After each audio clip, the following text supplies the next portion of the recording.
intraseluler. Sebagian besar ada di intraseluler. Sedangkan yang di intravaskuler itu hanya kecil. Intravaskuler berarti plasma. Ya toh, darah itu kan terdiri dari cairan dan sel gitu.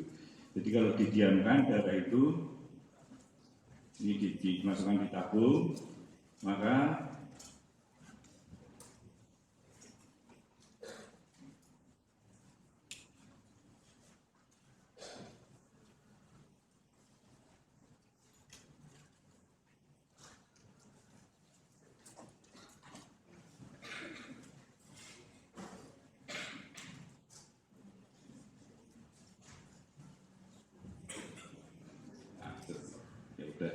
jadi maka kalau didiamkan itu di bagian atas ada cairannya namanya plasma, yang di bawah ada benda padat namanya sel. Sel darah ada berapa? Ada 3 ya, sel darah merah, sel darah putih, sel pembekuan darah atau trombosit ya. Yang jadi plasma itu jumlahnya cuma 5%. Kemudian yang interstisial itu 15% dari berat badan manusia.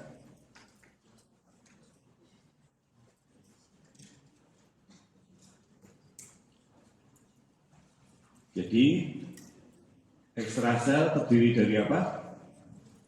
Interstisial, yaitu ruang antar sel, dan intravaskuler. Itu. Sebagian besar air ada di intraseluler, sedangkan yang sebagian kecil ada di intravaskuler. Gitu ya. Sampai di sini bisa ada yang mau ditanyakan? Saya pelan-pelan saja ya. Tapi jangan ngantuk.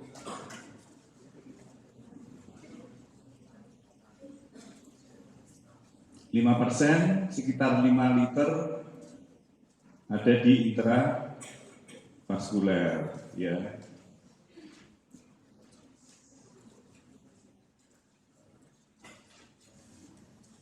Jadi hanya 5% yang ada di. Kenapa nggak bisa ini?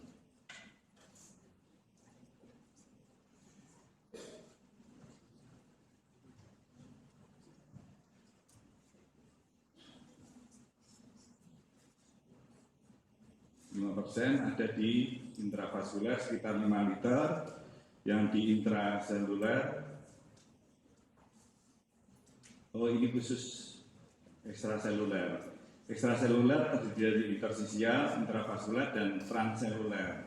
Transseluler itu misalnya adalah di sendi, minyak sendi, kemudian liquor cerebrospinalis. Liquor cerebrospinalis apa? LCS. Itu yang ada di cairan yang ada di atau melindungi otak kita, ya. Itu termasuk di transseluler. Kemudian di perikardium. Perikardium apa?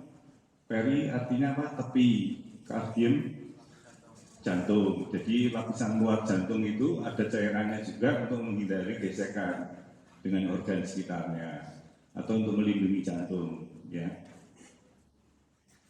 Jadi kalau ekstraseluler itu didetailkan, ternyata ada interstisial, intravaskuler, sama transseluler, ya.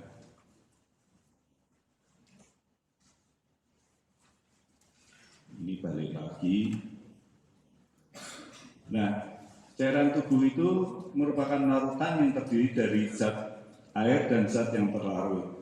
Zat yang terlarut itu bisa elektrolit, bisa non-elektrolit, gitu. Elektrolit itu zat kimia yang mempunyai muatan listrik, misalnya natrium, klorida, dan sebagainya, atau fosfat, sulfat, dan sebagainya. Jadi komponen terbesar dari cairan tubuh adalah air.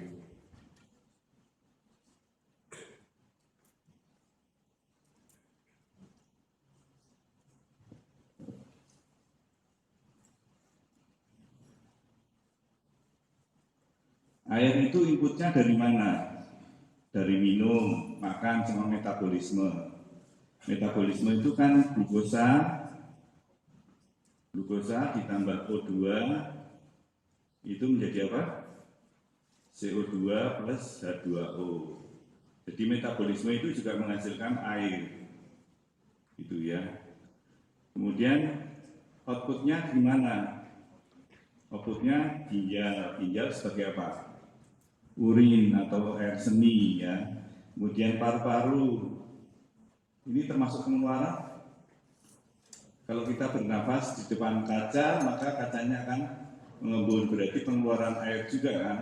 Jadi paru-paru, kemudian kulit berkeringat atau insensible water loss atau penguapan yang tidak kita sadari itu juga termasuk pengeluaran air dari dalam tubuh. Kemudian fase gastrointestinal itu adalah buang air besar. Ya. Jadi inputnya bisa dari makan, minum, atau metabolisme. Kemudian outputnya itu bisa dari ginjal melalui air seni, kemudian paru melalui penguapan, demikian juga kulit dengan penguapannya dan insensible water loss. Kemudian keempat adalah dengan buang air besar.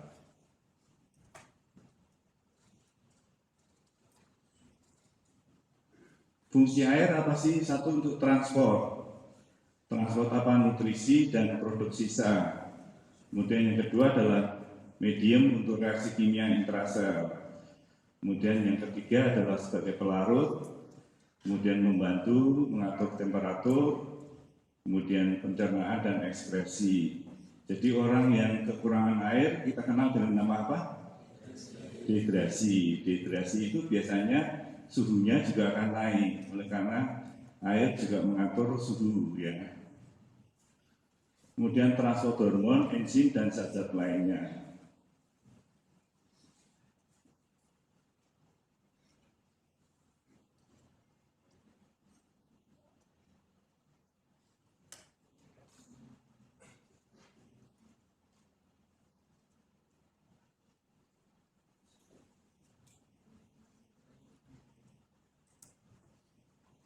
Sudah? Ada yang mau ditanyakan? Belum ya? Masih nyaman-nyaman aja toh? Gampang soal itu. TBW atau total body water itu adalah persentase berat air dibandingkan dengan berat badan total. Itu tergantung pertama adalah jenis kelamin. Laki-laki kandungan airnya lebih banyak dibandingkan perempuan. Sehingga lebih mudah mana laki-laki sama perempuan untuk kekurangan air? Perempuan, karena dia cadangan airnya sedikit. Ya, kemungkinan untuk dehidrasi lebih pada perempuan. Kemudian yang kedua apa? Bayi sama dewasa. Usia lanjut itu juga mempunyai cadangan air yang cukup sedikit. Ya, sehingga itu juga akan menyebabkan mudah terjadinya dehidrasi. Kemudian kandungan lemak, kalau kandungan lemaknya banyak, TBW-nya rendah atau tinggi? Lemak sama air itu teman dekat atau musuhan? Musuhan ya.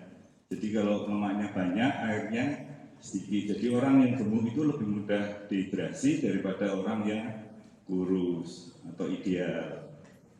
Itu. Jangan ketawa. Jadi orang gemuk mudah dehidrasi itu atau mudah haus itu berarti TBW-nya memang lebih rendah daripada orang yang kurus ya. Jadi jenis kelamin pria dengan wanita berbeda, umur juga berbeda, kandungan lemak juga berbeda ya.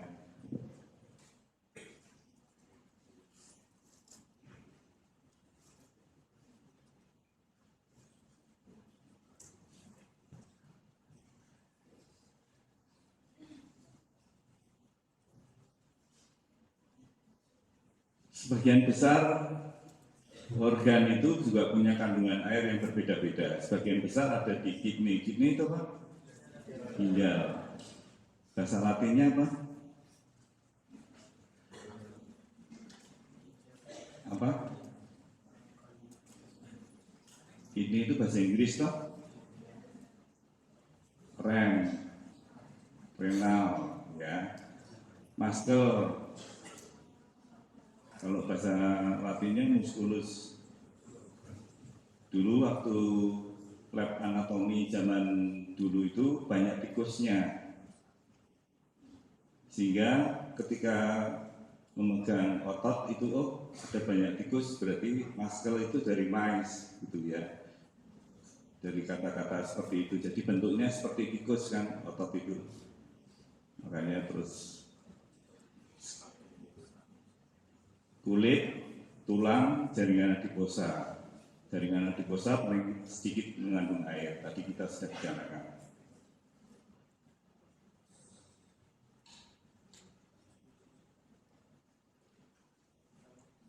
Ini adalah gambar skematis antara sel intersisial dengan intravaskuler. Kemudian intravaskuler itu bisa dengan usus atau traktus gastrointestinal. Ya. Jadi ini sama ini apa?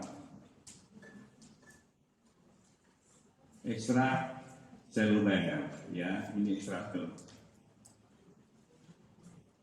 Kemudian ini intraseluler, ini intra sel. Ternyata ada satu lagi yaitu traktus gastrointestinal, di mana traktus gastrointestinal itu diserap isinya melalui intersisial baru masuk ke intravaskuler atau bisa jadi masuk ke dalam intraseluler. Ya. Nah, perpindahan-perpindahan ini namanya transport antar kompartemen. Kemudian dari intravaskuler itu bisa masuk ke pengeluarannya ginjal, kemudian apa lagi? Paru, kemudian apa lagi? Kulit, kemudian dari ya.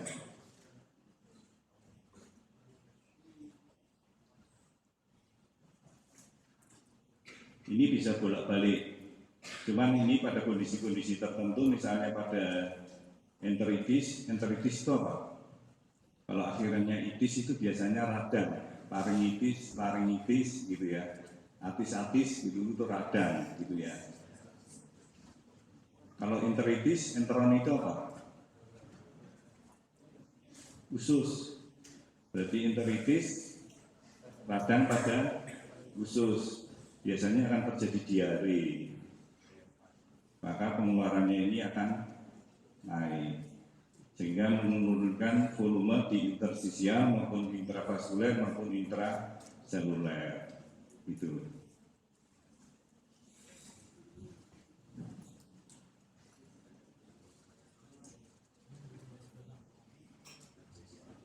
Siapa yang mau tanya? Jadi kalau pengeluaran itu langsung dari apa? Intravaskuler menuju ke ginjal, intravaskuler menuju ke paru, intravaskuler menuju ke kulit dan sebagainya. Siapa yang mau tanya? Siapa yang mau tanya? Perpindahan cairan tubuh itu bisa dalam bentuk oksigen atau zat gizi atau elektrolit yang diangkut dari paru dan saluran cerna intravaskuler fluid. Ya. Jadi ini merupakan suatu keseimbangan dinamis antara intraseluler, intersisial, sama intravaskuler. Ya. Jadi merupakan suatu keseimbangan dinamis, jadi bisa bolak-balik ke sini, ya, atau bisa dari intraseluler ke intersisial atau intersisial ke intraseluler. Demikian juga dari penyerapan dari usus langsung ke dalam intersisial. Jadi itu merupakan satu pergerakan yang dinamis.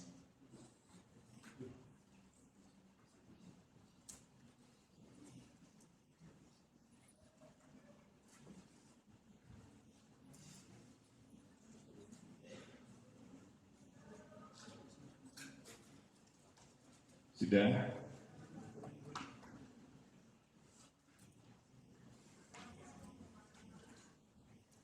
Komposisi dari ion komposisi ion dari plasma dan interstisial. Di dalam plasma itu, ini plasma,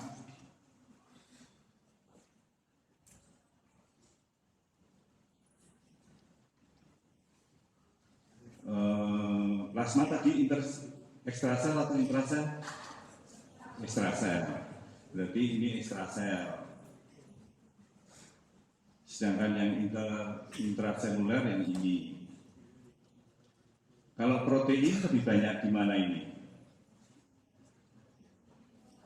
Di intrasel, ya. Kemudian ion K lebih banyak di mana ini? Intra. Kemudian ion Na lebih banyak di mana? Ya. Nanti kalau di soal keluar kation utama ekstrasel apa? Na. Kation utama intrasel kalium, ya.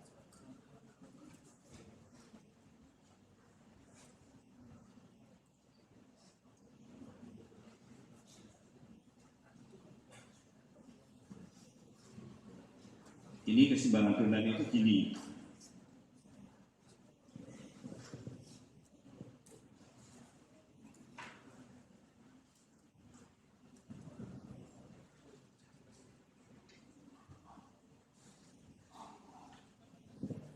Tadi protein ada di mana? Intrasel, ya. Kemudian kalium ada di mana? Yang paling banyak di intrasel juga. Sedangkan ini natrium ada di ekstrasel, ya. Kalau lihat osmolalitas antara cairan ekstrasel sama intrasel, osmolalitas itu kalau bahasa awamnya kepekatan gitu ya. Lebih pekat mana atau lebih tinggi mana tekanan osmotiknya antara intra dan ekstra?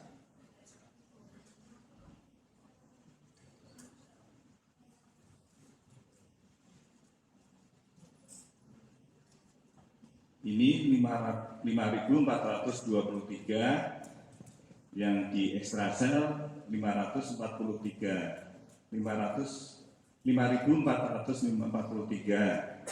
Ya, lebih tinggi mana? Ekstra.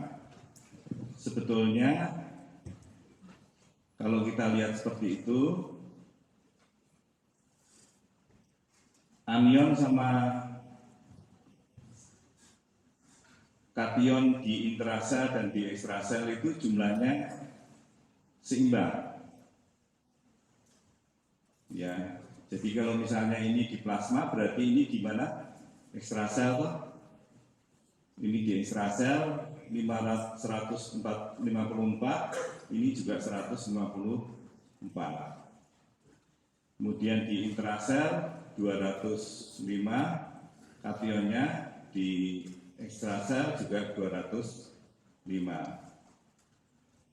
Kemudian antara ekstra dan intrasel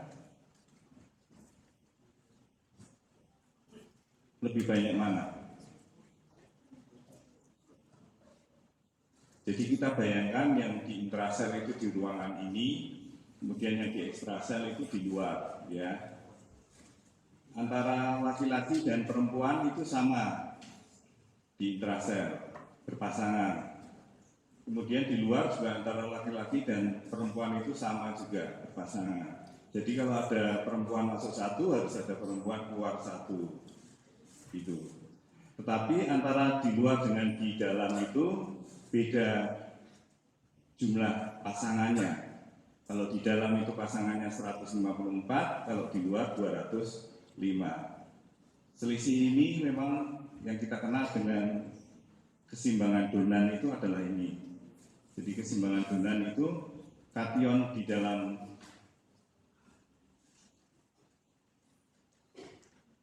dalam apa? Intrasel lebih tinggi daripada kation anion di ekstrasel, salah saya. Jadi kation ya anion di dalam sel itu lebih tinggi dibandingkan kation dan anion di luar sel. Ya. Itu tapi dalam keadaan keseimbangan, meskipun beda jumlahnya, tapi dalam satu keadaan keseimbangan, maksudnya seperti itu. Paham ya? Jadi kalau di dalam ini ada 205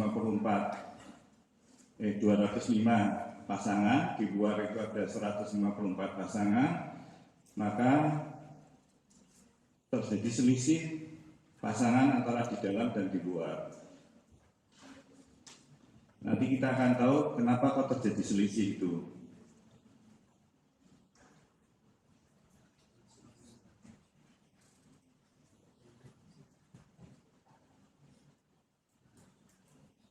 Siapa yang mau tanya keseimbangan dolan?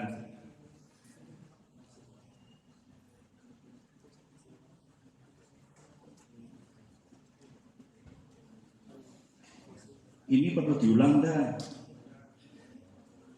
Transfer antar membran. Kalau perlu berarti bayarnya tambah. Ini sudah diulang sama Bu Dina dengan banyak kasus ya. Maka kalau saya ngulang berarti saya harus tambah biaya SPP lagi ini. Ya. Tidak ada tujuan saya.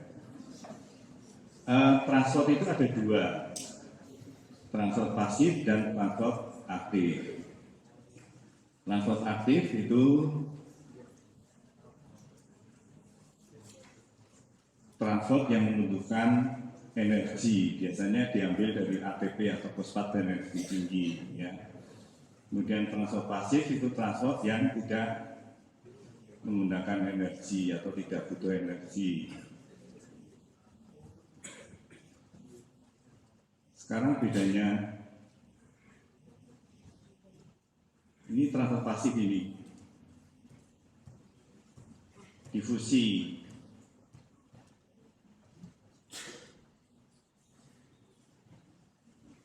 Difusi itu apa?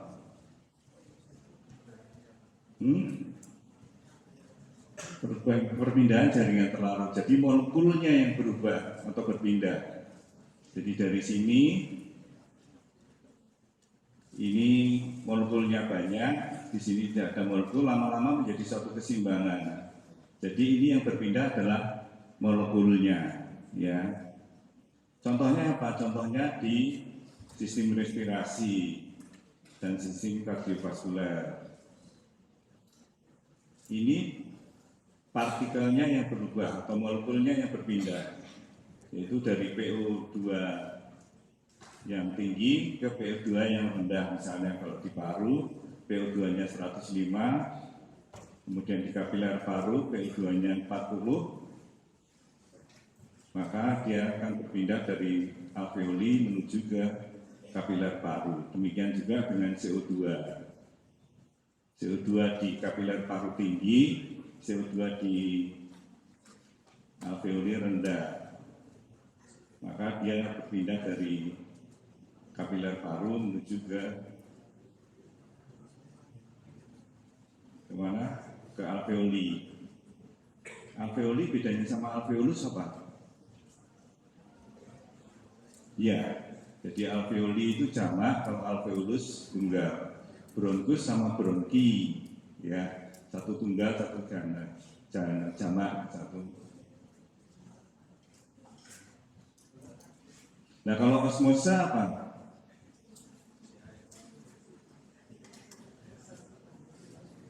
Osmosa apa? Pelarutnya yang berpindah. Kalau tadi partikelnya yang berpindah atau molekulnya yang berpindah, kalau osmosa adalah pelarutnya yang berpindah. Jadi kalau dua sisi tabung ini kita isi dengan satu pekat, satu encer, maka dia akan bergerak dari pekat menuju dari encer menuju ke pekat, ya. Sehingga permukaannya menjadi tidak rata. Dari ini rata menjadi satu di sini, satunya di sini. Berarti ini yang berpindah adalah pelarutnya, gitu. Kalau filtrasi tahu enggak?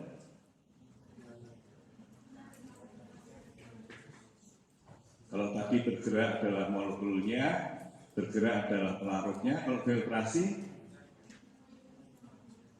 artinya filtrasi itu penyaringan, tapi pergerakan cairannya kenapa? Filtrasi, misalnya saya mau menyaring kopi dan air kopi gitu ya. Ini saya kasih air kopi gitu, kemudian disaring ini, maka kalau diameter penyaringannya itu lebih kecil daripada kopi, maka di sini tertinggal apa? Ampas atau kopinya. Tapi supaya cepat saya lakukan apa? Peras, ya toh?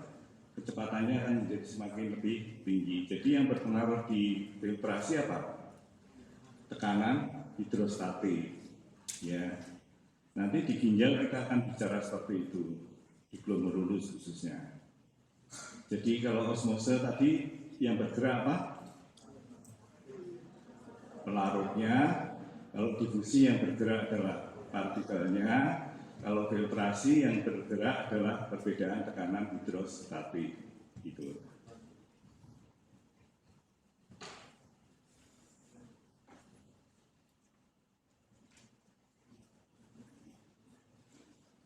Kalau ini apa?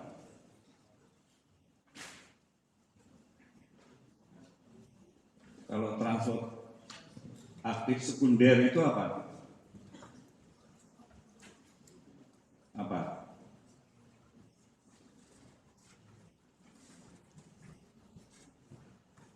Jadi misalnya contohnya di usus sama di intravaskular sama di sel enterosit ya, ini usus.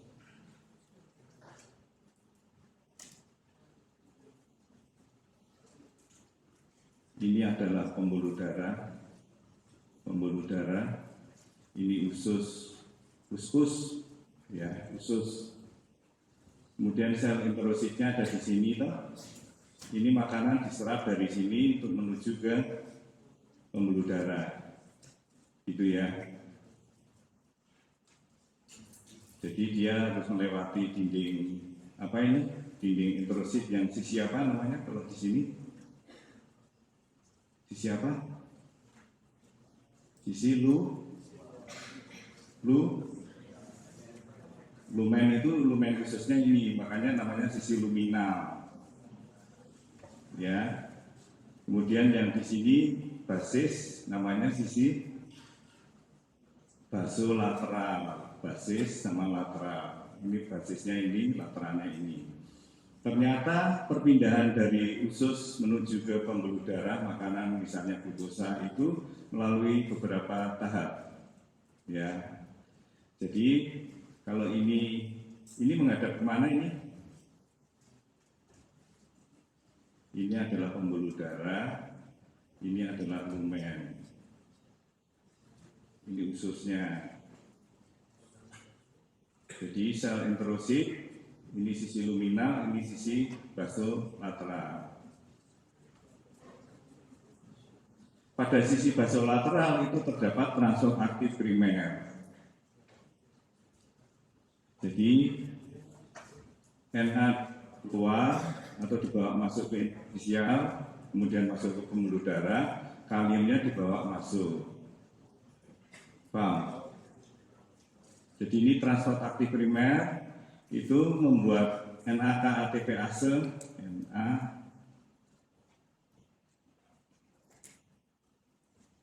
ini adalah NAK-ATPase.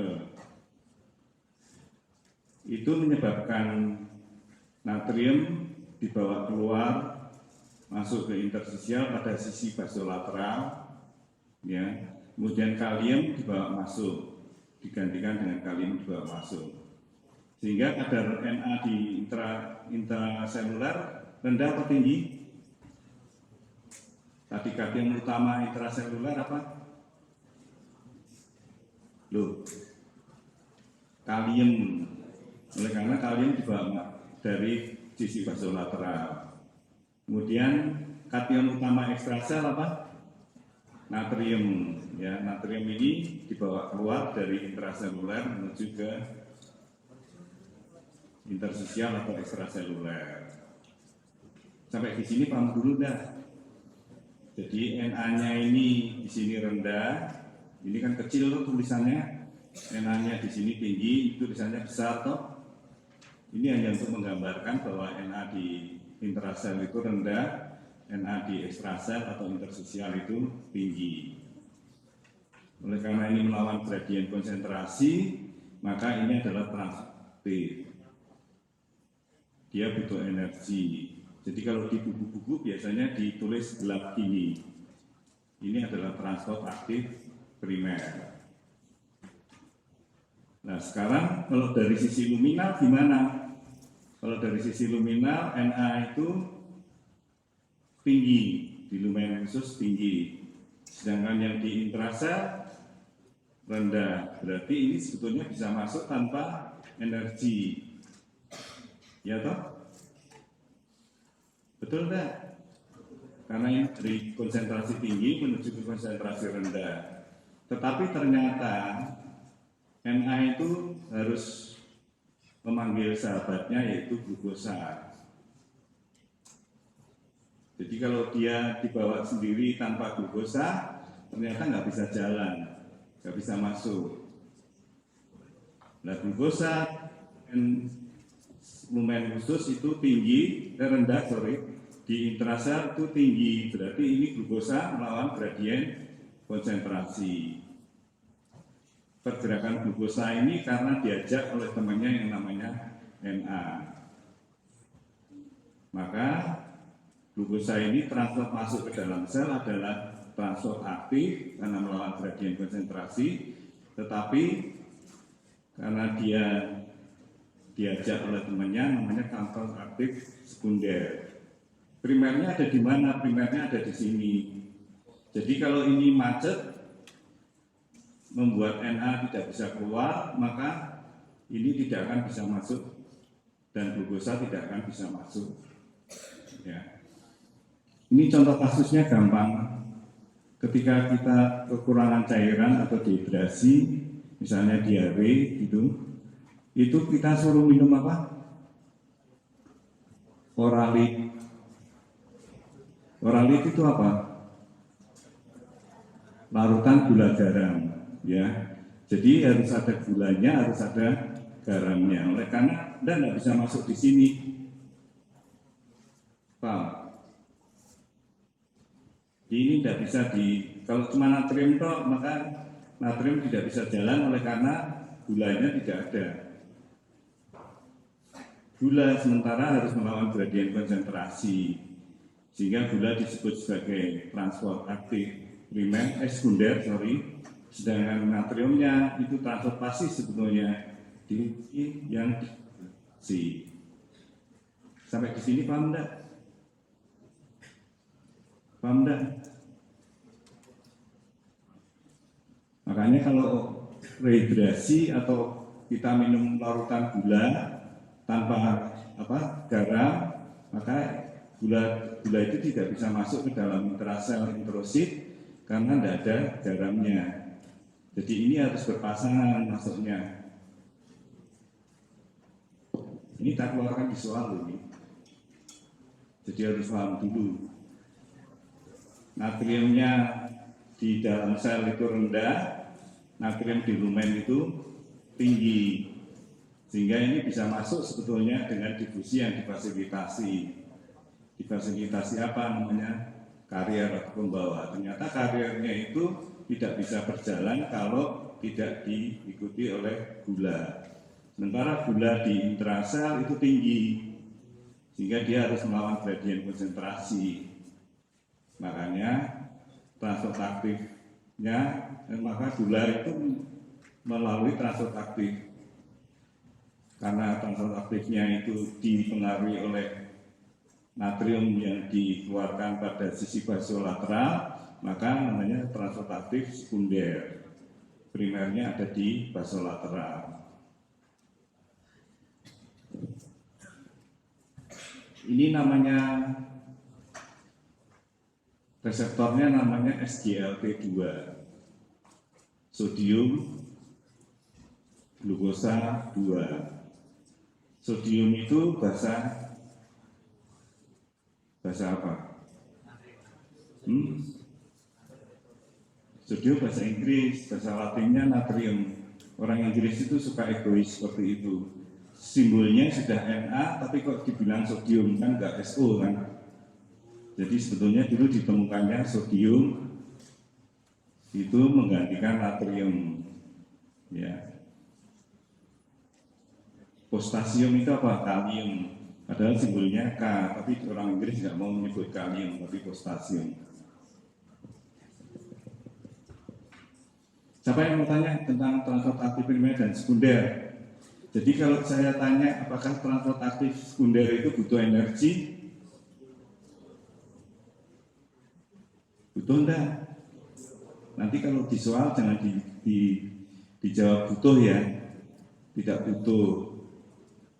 Karena dia nunut glukosa, ya, nunut glukosa. Jadi transport aktif meskipun namanya transport aktif, tapi dia tidak butuh energi. Yang butuh energi adalah transport aktif primer.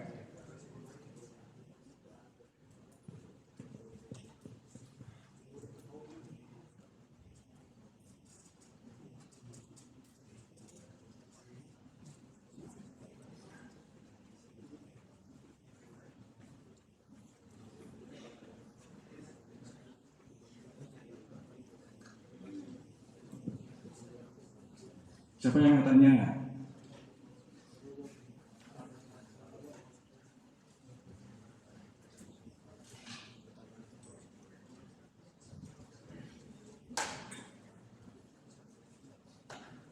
Ini gambar yang lebih jelas. Ini adalah SGLT pada membran apikal atau luminal ya. Ini adalah SGLT. Ini adalah transport aktif primer. Di sisi basolateral. Baso itu basal, lateral itu apa? Tepi, ya, pada dinding tepi dan pada dinding basolateral. Di sini menghadap ke apa? Lumen usus. Yang di sini menghadap pembuluh darah intravaskuler ini. Ya. Jadi ini harus diisi dua, satu glukosa, satu natrium. Ya. Yang natrium itu di lumen usus tinggi, sedangkan natrium di intrasel rendah. Jadi dia bisa masuk dengan difusi yang difasilitasi. Kemudian yang glukosa oleh karena diajar oleh Na, maka dia disebut sebagai transport aktif sekunder. Oleh karena apa? Oleh karena ini melawan gradien konsentrasi glukosanya. Ini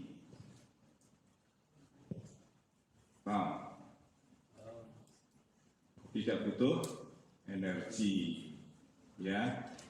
Jadi transport aktif sekunder itu tidak butuh energi. Transport aktif primer yang butuh energi ATP. Jadi ini harus ada ATP yang dirubah menjadi ADP. Fosfatnya dibuat untuk mengeluarkan natrium, kemudian untuk memasukkan kalium.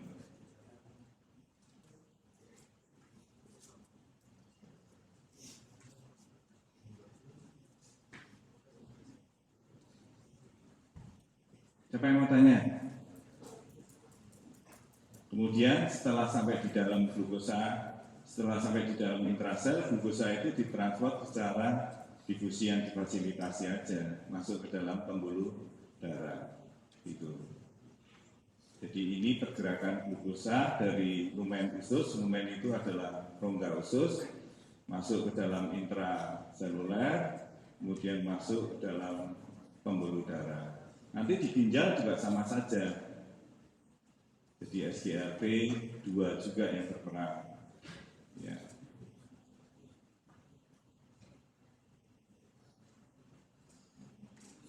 Sodium glukosa transport SGLT itu. Siapa yang mau tanya? Tak keluarkan bisa loh ya. Sampai salah awas kamu. Ya. Jadi transport aktif sekunder itu akibat dari transport aktif primer. Transport aktif primer itu mengeluarkan natrium dari intrasel, memasukkan kalium ke dalam sel. Nah, transport aktif sekunder itu masuknya natrium dari lumen menuju ke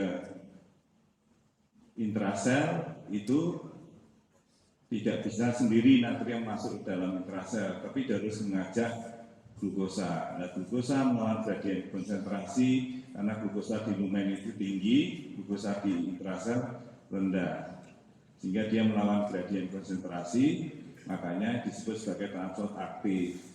Tapi transport aktifnya oleh karena bekerjanya transport aktif primer, maka dia menjadi transport aktif sekunder.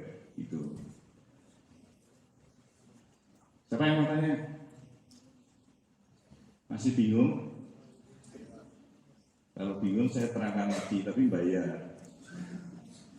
Enggak. Siapa yang masih bingung? Bisa? Bisa enggak?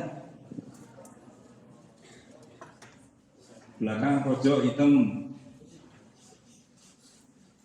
Namanya siapa? Coba transport aktif primer itu apa?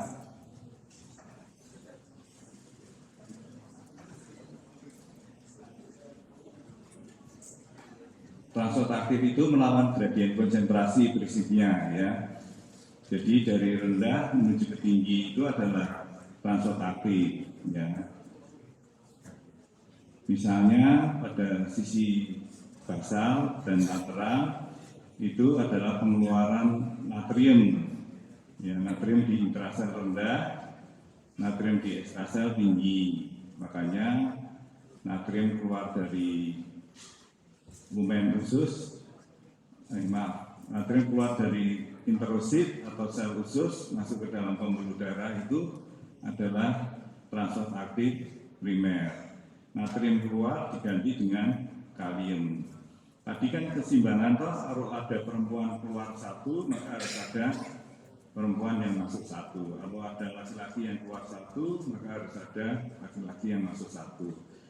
Kalau natriumnya dikeluarkan, maka harus ada kalium yang bermuatan sama dengan natrium untuk masuk ke dalam sel.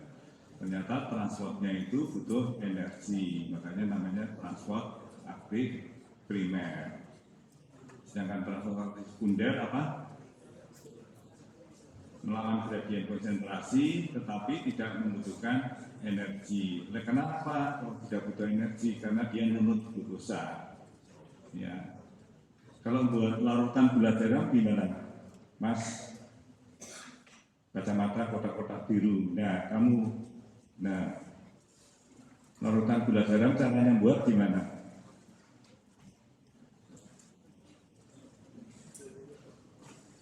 Karena kalau larutan itu cuma garam atau gula, dia sulit masuk ke introsi. Caranya buat gimana? Oralit itu caranya buat gimana? Kalau nggak ada oralit di rumah, kemudian kita membuat LGG, larutan gula garam sendiri, caranya gimana? 1 gelas air ditambah gula ditambah garam. Gulanya seberapa kalau ditanya sama orang awam? 1 sendok? 1 sendok? Sendok aspal atau sendok makan? Sendok makan, gulanya 1 sendok makan, garamnya berapa? Loh, katanya sekolah kedokteran, kalau ditanya tetangganya tentang larutan gula garam, kok nggak bisa caranya buat gitu. Kedokteran itu lebih canggih, Pak, fakultas kedokteran itu. Kalau di sana nggak diajari larutan gula garam, tetapi diajari beli oralit gitu ya. Orang kaya-kaya soalnya gitu. Nggak gitu. Garamnya seberapa? 2 sendok. Nanti kalau misalnya 2 sendok garamnya, nanti di rumah dicoba membuat ya 1 sendok gula ditambah 2 sendok garam. Nanti kalau rasanya tidak enak, kamu jangan marah-marah ya. Gulanya 1 sendok, garamnya itu cuma seujung sendok, jadi cuma sedikit ya.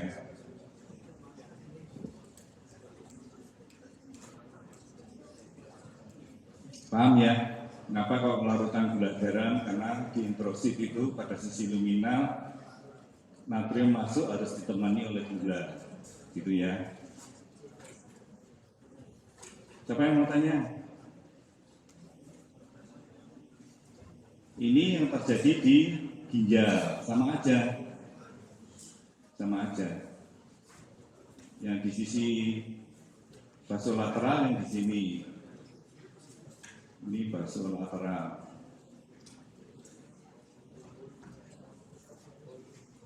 Ini sisi luminal.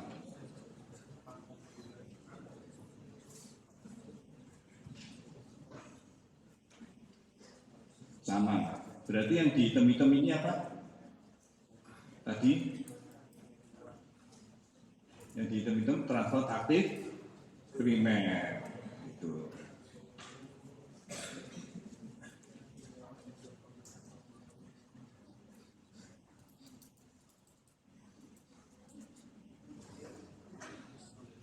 Jadi yang keluar apa tadi? Transfer aktif sekunder itu butuh energi enggak? Tidak. Yang butuh energi adalah transfer aktif primer. Kalau transfer aktif sekunder itu cuman nunut, ya toh? Jadi kalau kamu ke kampus nunut itu berarti transfernya aktif tapi sekunder, gitu ya. Paham? Siapa yang mau tanya?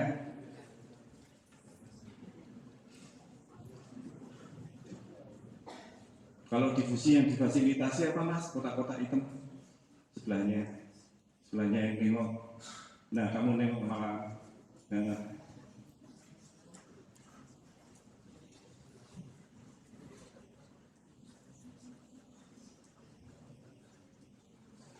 transfer aktif sekunder apa?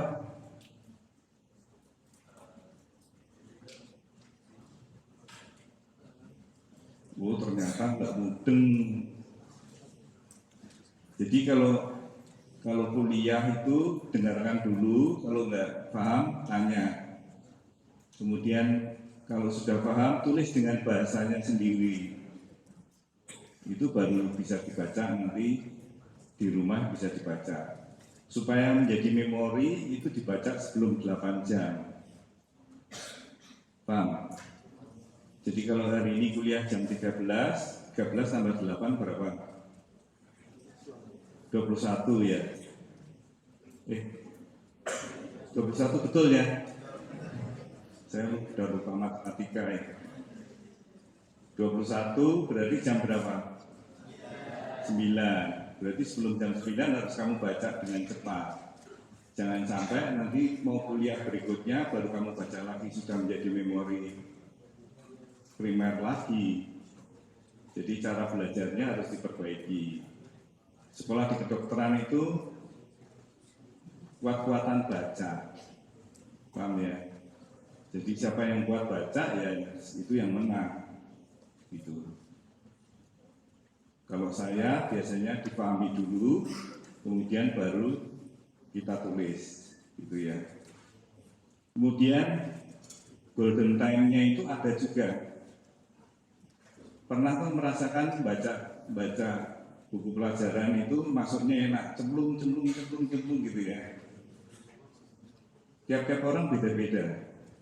Saya biasanya golden time-nya sekitar jam 1 sampai jam 3 sore. Ya, itu enak untuk belajar ya. Di jam itu kita jangan keluar, paham? Di jam-jam kita golden time untuk belajar itu jangan keluar. Kalau golden time-nya jam habis maghrib sampai habis isya, ya jangan keluar. Nanti keluar cari makan. Golden time-nya sudah habis, baru belajar, susah nanti. Ya. Kamu Pak, golden time-nya jam berapa? Pagi jam berapa? Jam 4. Ya. Jam 4 sekarang sudah subuh ya. Habis itu jangan keluar, jangan jam 4 pagi keluar, nanti kehilangan golden time. Ya. Belajar itu nggak usah lama-lama, yang penting konsentrasi itu. Jadi cari golden time-nya. Kalau Mas depan sendiri, golden time-nya jam berapa Mas?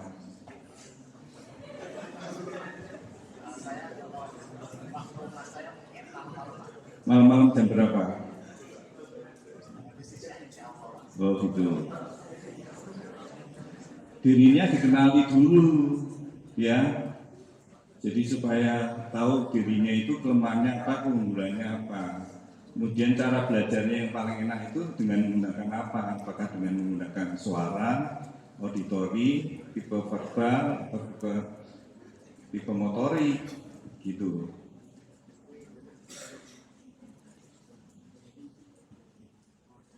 Mas, belakang sendiri.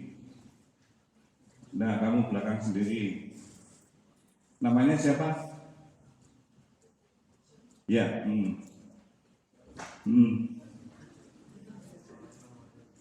Siapa namanya? Siapa? Ivan. Ivan. Transportasi primer apa?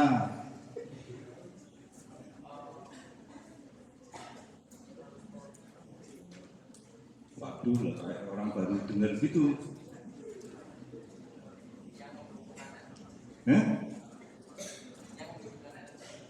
Transport yang melawan gradien konsentrasi dan membutuhkan energi. Oke. Osmosa apa sebelahnya?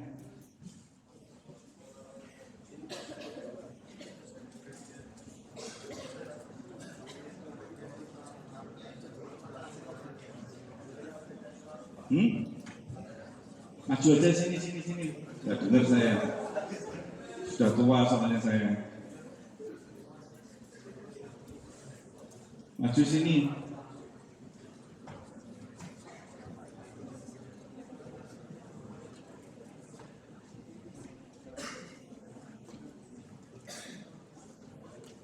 Ini mic-nya. Perlu 2 atau 1 mic-nya? Tunggal, Cek. Osmosis itu perbedaan pelarut, perbedaan dari zat pekat ke orang nggak pekat dong. Prinsipnya kalau osmosis itu yang bergerak apanya? Pelarutnya. Kalau filtrasi prinsipnya apa? Oh, apa Mbak? Perbedaan tekanan hidrostatik gitu. Ya sudah, golden time jam berapa? Terus rangkau sinau gitu. Wah berat ini, kelas berat ini. Kalau nggak sampai kenal sama dirinya sendiri gawat ini. Ya, dirinya sendiri dikenali dulu ya. Baru kemudian kita belajarnya sesuai dengan apa yang kamu unggulkan. Boleh.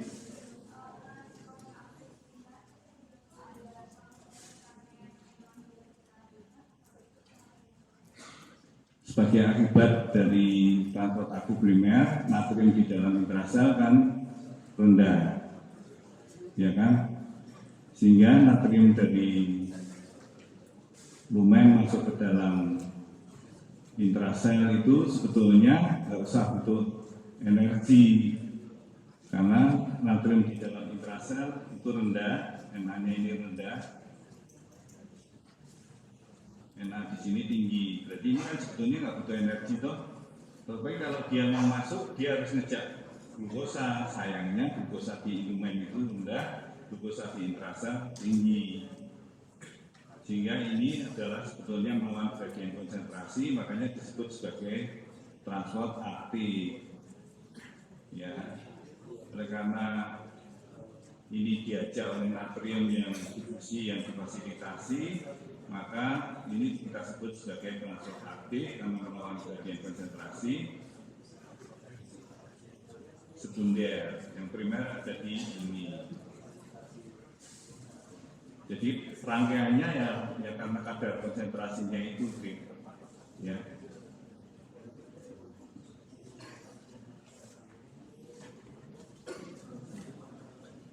Siapa yang mau tanya?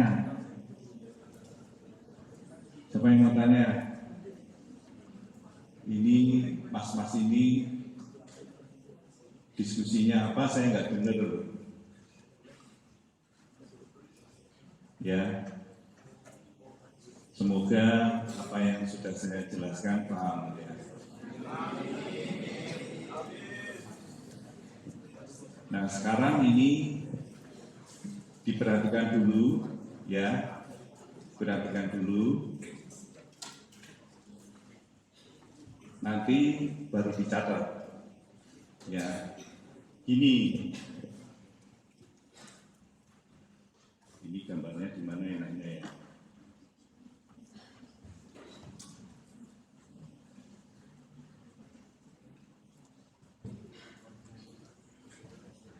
Jadi ini adalah yang kuning ini adalah intravaskuler. Kemudian yang coklat muda ini adalah intersisial. Kemudian yang ini adalah intraseluler. Itu. Tadi keseimbangan dinamis tadi adalah pergerakan dari ekstra maupun dari intra atau sebaliknya dari intra ke ekstra, gitu ya. Ternyata cairan itu bisa bergerak dari intravaskuler menuju ke intersisial atau ke intraseluler itu dipengaruhi oleh tekanan hidrostatik. Ya. Jadi tekanan hidrostatik ini dipengaruhi oleh tekanan darah. Paham? Jadi kalau ini alirannya ke sini, kalau ini saya buntu di sini, maka tekanan di sini akan tekanan di intravaskuler ini akan naik atau turun? Naik. Ya toh? Kalau tekanan hidrostatik, tekanan darah di dalam intravaskulernya naik, maka tekanan hidrostatiknya akan naik. Maka cairan akan didorong dari intravaskuler menuju ke intersisial atau menuju ke intraseluler. Paham? Paham dah? Tidak paham? Kita ulangi lagi ya. Jadi sebetulnya gini, ini aja di sini. Ini intravaskuler, ini intersisial, ini intraseluler. Di sini itu ada yang namanya tekanan hidrostatik. Tadi berarti tekanan hidrostatik itu mekanismenya dengan filtrasi, ya toh? Nah, tekanan hidrostatik ini dipengaruhi oleh tekanan darah, karena ini adalah intravaskuler.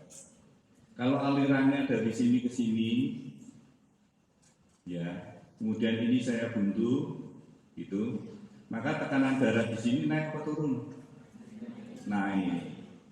Kalau tekanan darahnya naik, maka tekanan hidrostatiknya akan naik. Tekanan hidrostatik itu bekerjanya dorong dari sana ke sini,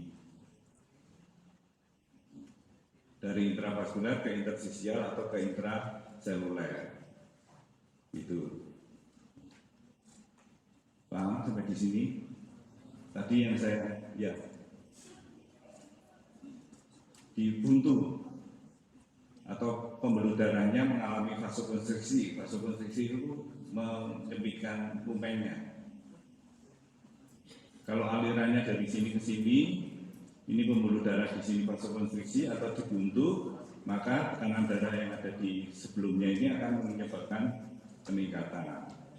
Peningkatan tekanan darah akan menyebabkan peningkatan tekanan hidrostatik. Kalau tadi yang saya gambarkan di filtrasi tadi apa? Air dan kopi. Itu toh? Ini kopinya tinggal di sini, ampasnya supaya cepat. Tadi saya apakan? Saya peres, berarti nambah tekanan tuh. Sama dengan kalau tekanan darah di sini naik, maka tekanan hidrostatiknya akan naik. Itu sampai di sini bisa ngikuti. Nah, selain tekanan hidrostatik, ternyata ada tekanan osmotik.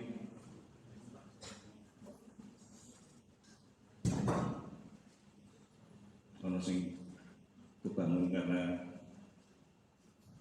ada yang kebangun atau berundung karena ngantuk. Jadi tekanan hidrostatik itu tekanan yang mendorong apa? Tekanan yang mendorong dari intravaskuler menuju ke intersisial menuju ke intraseluler. Ya, tekanan hidrostatik intravaskuler dipengaruhi oleh tekanan darah. Ya. Ternyata selain tekanan hidrostatik ada tekanan osmotik. Tekanan osmotik itu bertolak belakang dengan tekanan hidrostatik. Tekanan osmotik itu menarik dari intersisial atau intravaskuler, intraseluler ke intersisial ke intravaskuler. Jadinya satu mendorong keluar, satu menarik ke dalam. Paham? Nah, tekanan osmotik itu dipengaruhi oleh protein plasma.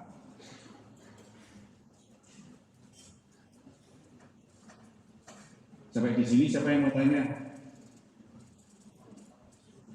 Tekanan osmotik itu dipengaruhi oleh protein plasma. Selain protein juga dipengaruhi oleh natrium atau elektrolit Na.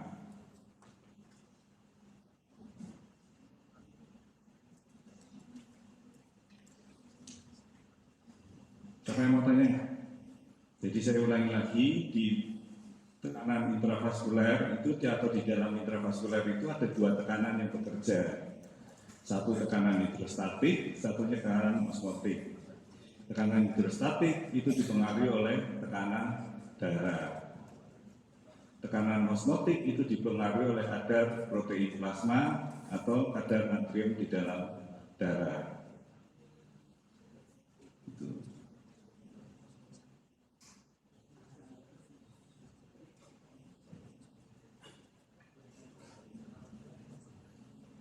Balik lagi ya, kalau belum jelas tanya aja daripada nanti sudah sampai belakang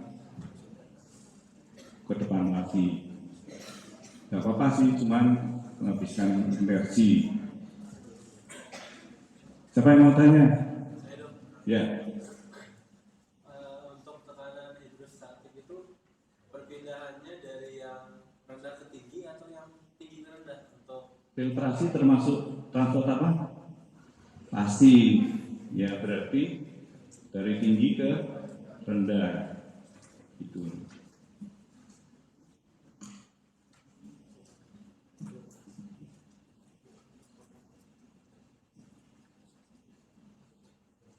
Siapa yang mau tanya lagi? Bagus ini pertanyaannya.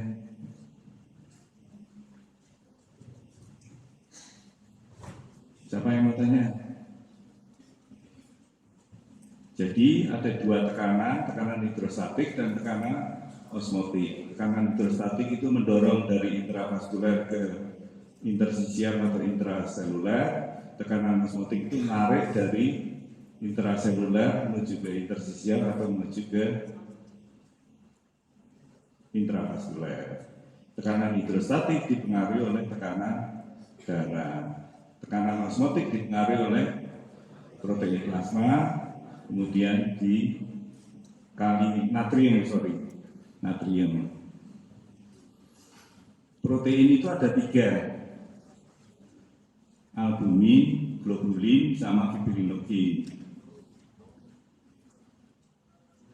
Albumin yang mempengaruhi tekanan osmotik, ya.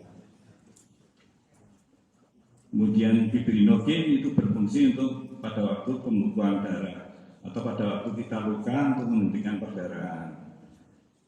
Globulin fungsinya untuk apa? imunoglobulin A, imunoglobulin B, termasuk sistem imun. Jadi dari tiga-tiganya itu punya peran berbeda-beda, tapi yang berperan untuk tekanan osmotik adalah albumin. Itu. Siapa yang mau tanya sampai di sini? Saya sampai jam berapa ya?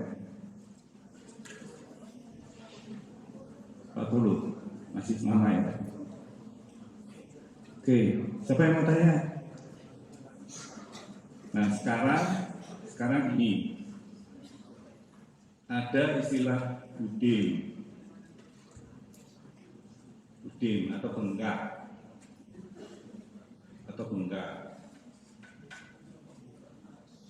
atau tumor. Tumor itu benjolan atau bengkak. Ya kalau orang awam tumor itu dianggap sebagai kanker, ya. Tapi sebetulnya tumor itu adalah bengkak atau benjolan, gitu ya. Definisi udin itu adalah timbunan cairan di interstisial ini. Paham dah definisinya? Jadi timbunan cairan di interstisial ini adalah tumor atau bengkak atau mengakibatkan tumor atau bengkak. Ya. Jadi kalau misalnya ini yang mendorong keluar, ini angkanya imajiner ya, misalnya 10, mestinya yang narik ini juga 10 kan. Tapi kalau yang dorong 10 yang narik cuma 5, maka yang 5 ketinggalan di sini sehingga menjadi bengkak. Ya. Nah kalau ketinggalan di sini 5, yang narik ini kurang, berarti kita pikirnya ini ada kekurangan apa? Yang narik tadi apa? Tekanan os. Siapa yang berpengaruh? Albumin. Ya, berarti albuminnya rendah. Albumin di dalam plasma rendah. Albumin itu, protein itu dibentuk di mana? Pabriknya di mana? Di lingkungan industri kecil, depan kali gawe. Albumin dibentuk di mana? Hati. Jadi kalau ada orang sakit hati oleh karena ditinggal kasihnya gitu, enggak oleh karena sirosis, fungsi hatinya terganggu, pembentukan albuminnya sedikit, sehingga akan menyebabkan terjadinya udem. Jadi kalau ada orang sakit hati kemudian udem, itu patomekanismenya seperti ini. Itu, paham? Mungkin pabriknya nggak bisa produksi, pabriknya bisa produksi, tetapi bahannya kurang, bahan untuk membentuk albuminnya kurang, berarti intake-nya yang kurang. Pada orang-orang dengan kurang gizi biasanya terjadi udem juga oleh karena penurunan kadar albumin. Ya. Bahannya ada, pabriknya ada. Tapi setelah diproduksi dikeluarkan, siapa yang bisa membuang albumin? Atau albuminnya bocor melalui urin. Jadi orang sakit ginjal juga akan menyebabkan terjadinya bengkak. Gitu. Sampai di sini siapa yang mau tanya dulu?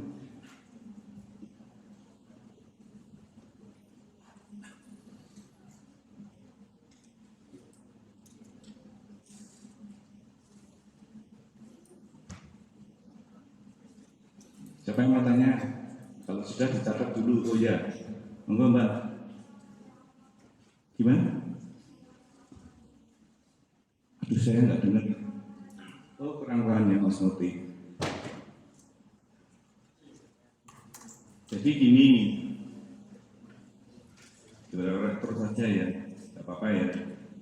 Ini tekanan intravaskular yang mendorong menuju ke interstisial atau intraseluler itu adalah tekanan hidrostatik. Ini dipengaruhi oleh tekanan darah.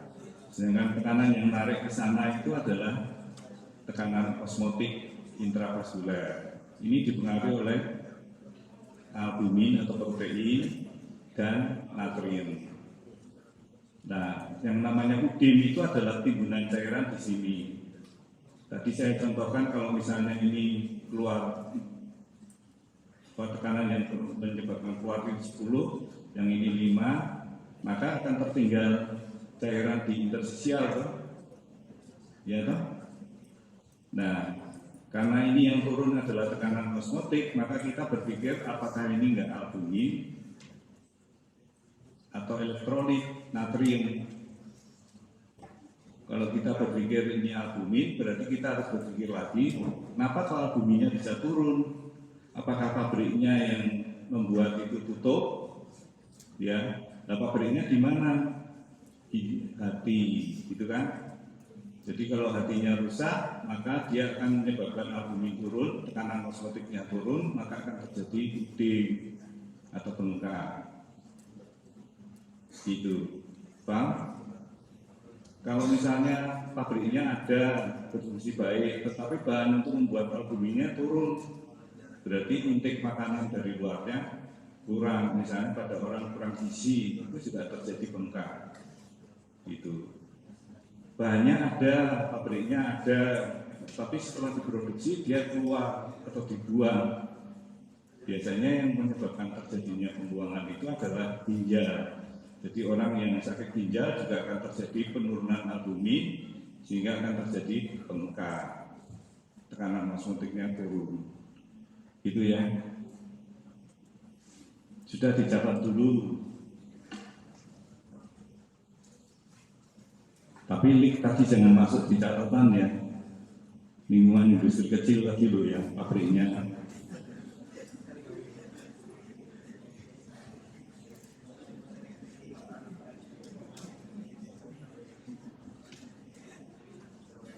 Nah kalau sekarang gini, sudah dicatat. Kalau sekarang gini,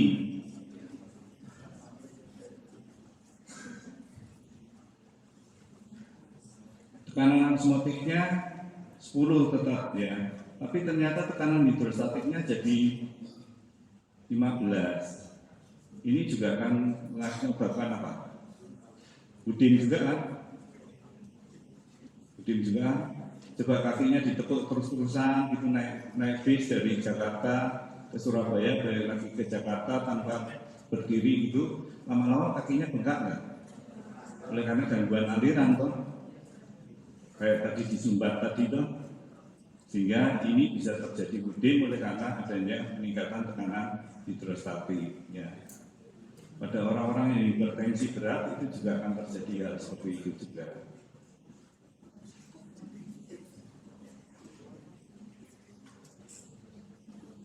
Jadi dasar ini tolong dipahami ya. Transfer antar membran itu salah satu kegunaannya adalah ini untuk mengetahui patomekanisme atau patofisiologi dari suatu fenomena atau bengkak tadi yang kita bicarakan. Siapa yang mau tanya?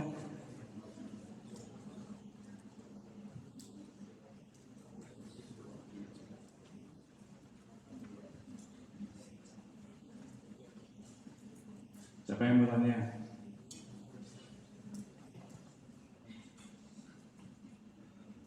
Betul tuh ini sudah toh? Ya toh?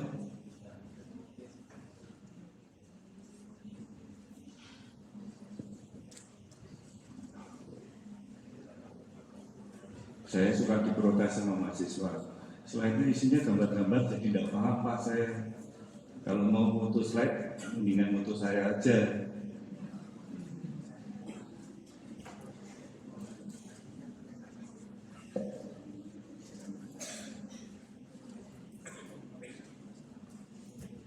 Sudah, siapa yang mau tanya? Ya, mau tanya Pak? Bunda, takut orang. Bisa mami ya? Bisa ya? Bisa ngikutin dong? Itu tadi yang kita bicarakan itu tadi adalah namanya hukum Starling.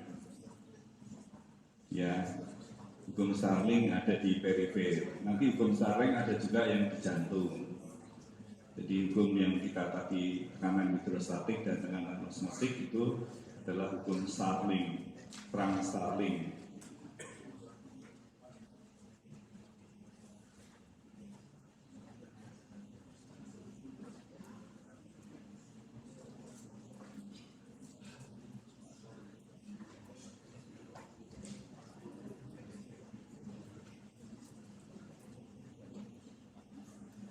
Siapa yang mau tanya?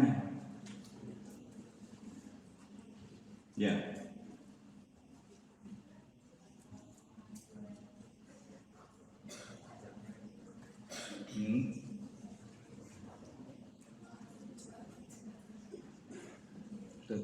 Timbunan cairan di interstisial atau intraseluler, ya.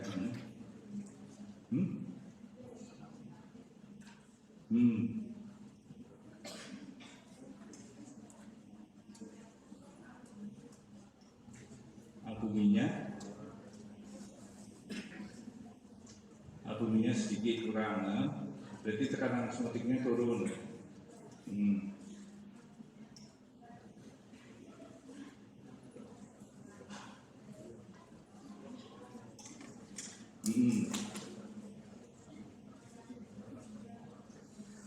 Ginjal tadi fungsinya adalah untuk memfiltrasi. Kalau filtrasinya rusak, maka albumin akan dikeluarkan menjadi albuminuria, jadi adanya albumin di dalam urin. Ya, dikeluarkan. Ya. Jadi orang yang sakit ginjal juga akan menyebabkan terjadinya bengkak oleh karena kadar albumin di dalam plasmanya turun oleh karena dia dibuang melalui urin. Itu. Ya.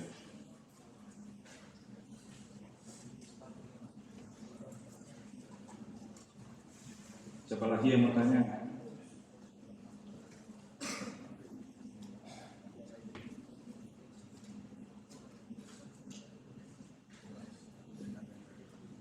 Kalau ini gini,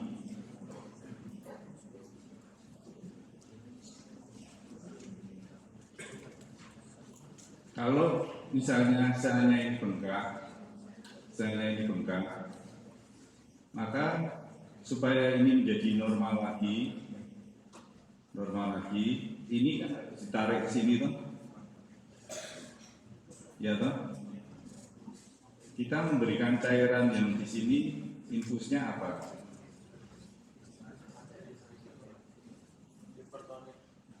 Hipertonik, ya, sehingga atau hiperosmolaritas, sehingga tekanan osmosisnya akan turun, sehingga ini akan. Tapi sebaliknya kalau dehidrasi sel,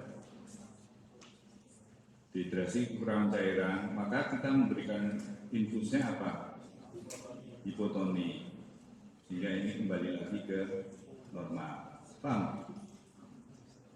Jadi hukum Starling itu bisa dipakai dasar untuk mengetahui patomekanisme, bisa dipakai dasar untuk mengetahui terapi.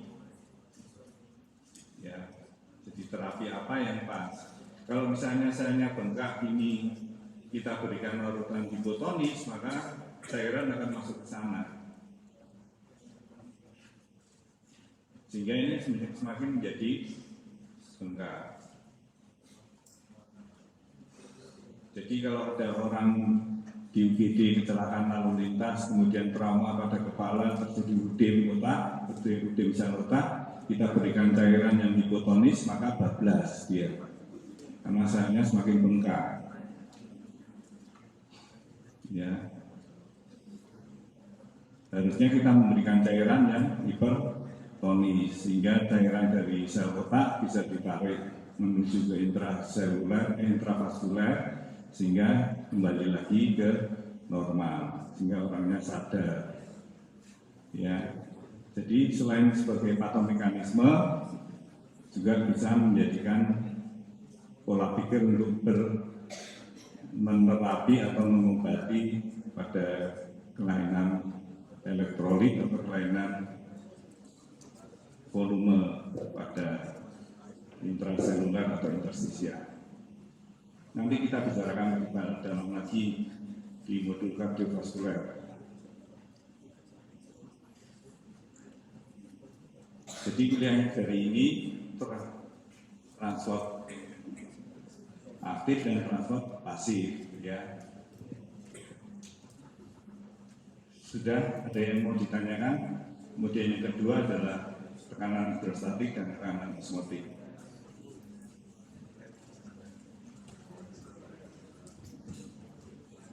Ini saya kuning-kuning kenapa marah ini? Kenapa marah?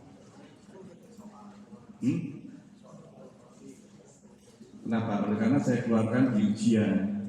Udah, oleh karena ini nggak punya ATP, nggak butuh ATP. Ya.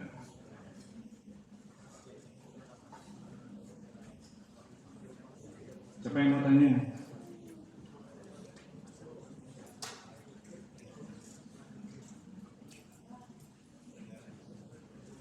Ya.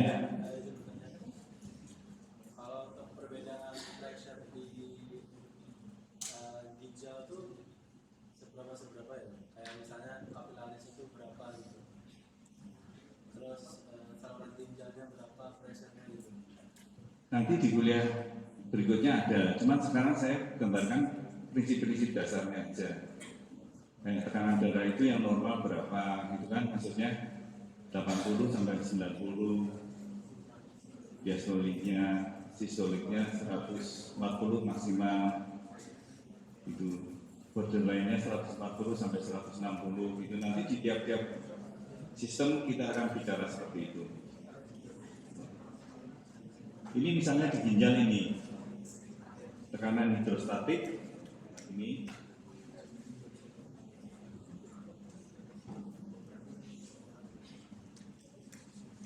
Ini tekanan osmotik 15, hidrostatik, osmotiknya 20.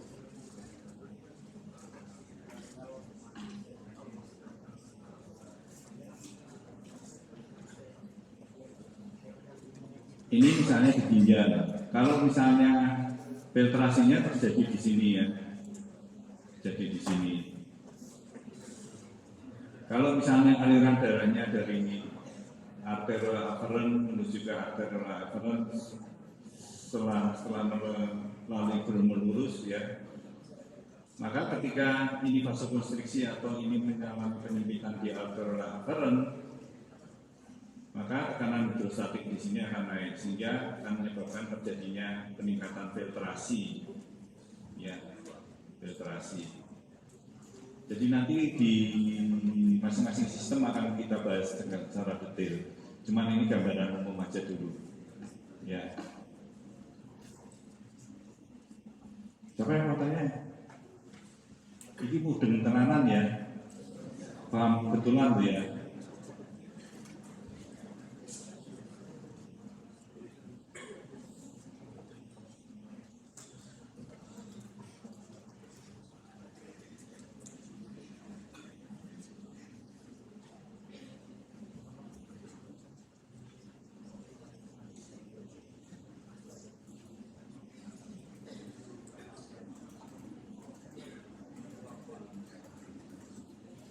Kalau tidak ada yang tanya,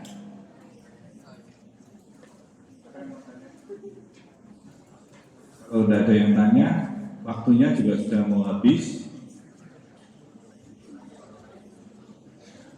Terima kasih atas perhatiannya dan semoga apa yang kita pelajari pada hari ini bisa bermanfaat untuk ke depan, khususnya adalah lulus modul. Ya. Soalnya sudah saya bocorkan, tinggal jawabannya yang belum saya bocorkan ya. Terima kasih. Bila itu Assalamualaikum warahmatullahi wabarakatuh.